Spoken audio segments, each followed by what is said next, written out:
11 তাৰিখে যেটো ঘটনা ঘটি গ'ল বক কোচিং একাডেমিত জুই জ্বলাই দিয়া হ'ল আৰু সেইদিনাখন আপোনালোকে এটা কথা গম পাইছিলে যে সেইদিনাখন মই বিভিন্ন কাম কাজ কৰি মেলি ইয়াত ৰাতি থাকিব ওলাইছিলোঁ আৰু প্ৰায় 8 মান বাজিছে তেতিয়া আৰু সেই ৰাতি থকাৰ যেটো সিদ্ধান্ত শেষত কিবা কাৰণত মই ইয়াত ৰাতি নাথাকিলোঁ কিন্তু ৰাতি থাকিলে হয়তো কি হ'লহেঁতেন সেইটো কথা মই নাজানো কিন্তু আমি তাৰ পিছত আসলতে এই যেটো অনুষ্ঠান এই অনুষ্ঠানটোৰ লগত আমি যথেষ্ট ডাঙৰ পৰিকল্পনা কিছুমান কৰি আছিলোঁ ছাত্ৰ ছাত্ৰীসকলৰ যেটো পৰীক্ষা আহি আছে যেহেতু আমাৰ half yearly exam test exam আহি আছে মেট্ৰিক পৰীক্ষা আহি আছে হায়াৰ ছেকেণ্ডাৰী ফাইনেল এক্সাম আহি আছে গতিকে APSCৰ এক্সাম আহি আছে লাহে গতিকে সেই এক্সামবিলাকৰ কাৰণে আমি এটা ডাঙৰ প্ৰিপাৰেশ্যন কৰি আছিলোঁ আৰু সেই প্ৰিপাৰেশ্যনটো কৰি থকা অৱস্থাত আমিতো নাজানো এনেকুৱা হ'ব বুলি কিন্তু এতিয়া যেটো ঘটনা ঘটি গ'ল সেইটো সকলো ৰাইজে সকলে গমেই পাইছে এই ঘটনাটো যে বকত এনেকুৱা এটা শিক্ষানুষ্ঠানক জ্বলাই দিয়াৰ ঘটনাটো ইতিমধ্যে সৰ্বত্ৰ চৰ্চা লাভ কৰিছে কিন্তু কথাটো হ'ল কি যে কেৱল চৰ্চা লাভ কৰিলেতো নহ'ব এতিয়া প্ৰশাসনে যেটো দায়িত্ব ল'ব লাগে সেই দায়িত্বখিনি যদি পালন কৰিব লাগিব এতিয়া দায়িত্বটো হ'ল কি যে আমি ষ্টুডেণ্টসকলে আমি ইয়াত আপোনালোকে দেখা পাইছে যে সকলো ছাত্ৰ ছাত্ৰী ওলাই আহিছে আৰু আমি শিক্ষক সমাজেও এই বস্তুটো বিচাৰিছোঁ যে আমাক ন্যায় লাগে ইয়াত যিখিনি আমাৰ ক্ষতিসাধন হৈছে সেইখিনি আমাক ক্ষতিপূৰণ দিব লাগিব তাৰোপৰি ইয়াত যিখিনি দুখী মানুহ আছে যিখিনিয়ে এই কামটো কৰিলে সেইসকলক এনে এৰি দিয়া কামটো সেইটো কিমান দূৰ সমীচীন হ'ব তেওঁলোকক দৃষ্টান্তমূলক শাস্তিটো দিব লাগিব দৃষ্টান্তমূলক শাস্তি নিদিলে আজি কোনোবাই কৰিছে কালি কোনোবাই কৰিবৰ কাৰণে আৰু সাহস কৰিব বা আমাৰ সমাজত এটা অৰাজকতা বা বিশৃংখলতাৰ সৃষ্টি হ'ব যে বকো অঞ্চলত শিক্ষানুষ্ঠান এটাও জ্বলাই দিব পাৰি সমাজত এইটোৱে কি বাৰ্তা প্ৰেৰণ কৰিব আমাৰ সমাজৰ পৰা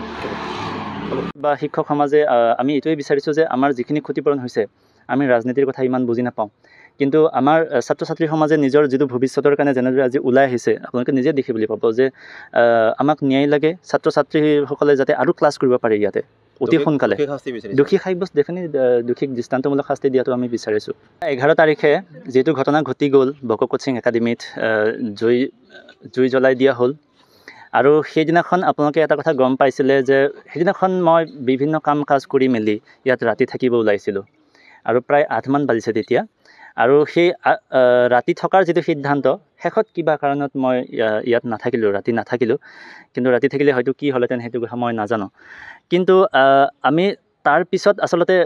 এই যেটো অনুষ্ঠান এই অনুষ্ঠানটোৰ লগত আমি যথেষ্ট ডাঙৰ পৰিকল্পনা কিছুমান কৰি আছিলোঁ ছাত্ৰ ছাত্ৰীসকলৰ যেটো পৰীক্ষা আহি আছে যেহেতু আমাৰ half yearly exam test exam আহি আছে মেট্ৰিক পৰীক্ষা আহি আছে হায়াৰ ছেকেণ্ডাৰী ফাইনেল এক্সাম আহি আছে গতিকে APSCৰ এক্সাম আহি আছে লাহে গতিকে সেই এক্সামবিলাকৰ কাৰণে আমি এটা ডাঙৰ প্ৰিপাৰেশ্যন কৰি আছিলোঁ আৰু সেই প্ৰিপাৰেশ্যনটো কৰি থকা অৱস্থাত আমিতো নাজানো এনেকুৱা হ'ব বুলি কিন্তু এতিয়া যেটো ঘটনা ঘটি গ'ল সেইটো সকলো ৰাইজে সকলে গমেই পাইছে এই ঘটনাটো যে বকত এনেকুৱা এটা শিক্ষানুষ্ঠানক জ্বলাই দিয়াৰ ঘটনাটো ইতিমধ্যে সৰ্বত্ৰ চৰ্চা লাভ কৰিছে কিন্তু কথাটো হ'ল কি যে কেৱল চৰ্চা লাভ কৰিলেতো নহ'ব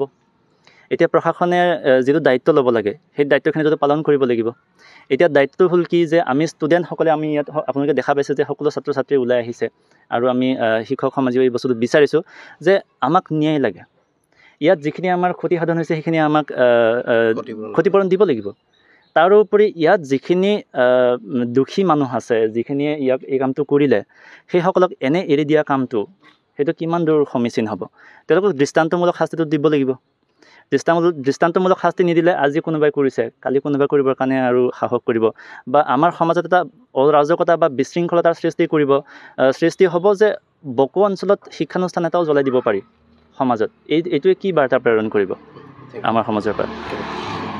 বা শিক্ষক সমাজে আমি এইটোৱে বিচাৰিছোঁ যে আমাৰ যিখিনি ক্ষতিপূৰণ হৈছে আমি ৰাজনীতিৰ কথা ইমান বুজি নাপাওঁ কিন্তু আমাৰ ছাত্ৰ ছাত্ৰী সমাজে নিজৰ যেটো ভৱিষ্যতৰ কাৰণে যেনেদৰে আজি ওলাই আহিছে আপোনালোকে নিজে দেখিবলৈ পাব যে আমাক ন্যায় লাগে ছাত্ৰ ছাত্ৰীসকলে যাতে আৰু ক্লাছ কৰিব পাৰে ইয়াতে অতি সোনকালে দোষী সাব্যস্ত দোষীক দৃষ্টান্তমূলক শাস্তি দিয়াটো আমি বিচাৰিছোঁ